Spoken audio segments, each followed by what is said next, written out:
Outside of Abuja in the capital of Nigeria, and this is a refugee camp with about 1,500 people in it that have been internally displaced from their villages further north and to the west. There are about 2.5 million internally displaced people within Nigeria, and that makes this one of the largest humanitarian crises in the world right now. And the thing that all of these people have in common is that they're Christians. 29-year-old Aisha grew up in northern Nigeria with her family, scratching out a meager living along with the rest of those in her small village. She's a Christian from one of the largest ethnic groups in West Africa. Life was hard for this young mother of 2 boys and was about to get a whole lot harder.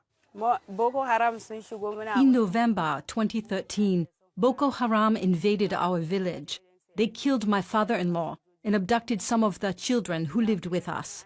We were so scared, so we fled into the mountains. As a movement, Boko Haram has been around for a very long time, starting back in 2002, long before ISIS even became a thing.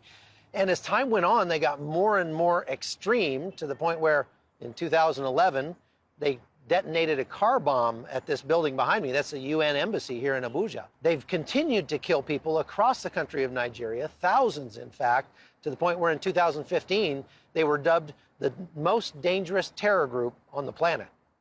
Much of that terror directed at Christians. Enoch Yohana was one of Aisha's neighbors. They started with burning of the churches, killing the pastors, and killing the members, closing them down. On 29 September 2014 was the day that they attacked my village. Around 10, I have a call that they have killed my dad. They asked him to deny Christ, in which he refused. They have cut his right hands. Then he refused. They have cut to the elbow again, in which he refused before they shot him thrice at the head, forehead, the neck, and chest. Many of the 1,500 Christians living in this camp have similar stories, like Hanatu, who had to flee on foot across the border into Cameroon, carrying her 3-year-old daughter on her back. We escaped from Boko Haram. I walked for 2 months before I reached Nigeria. Once she arrived, she realized the camp had no school for the children, so she decided to do something about it. The thing has tortured my mind that these children, they are living like that without going to school. We sit down, we discuss and say, how are we going to do with this life of these children? Are we going to leave them like this? This Boko Haram is because of illiteracy that they start killing everybody. So if we didn't teach these children, they will affect us directly or indirectly. Now, I thank God, the children now, we have seen a great change. Hanatu and other volunteers go beyond reading and arithmetic, also teaching the children about their heritage, since many of these little ones have never seen their true homes.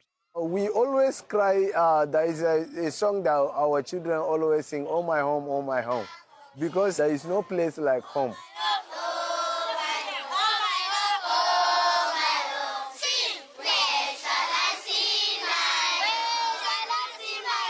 It's been raining all night long, and you know the polyethylene on the tops of these shacks here gets leaky very quickly.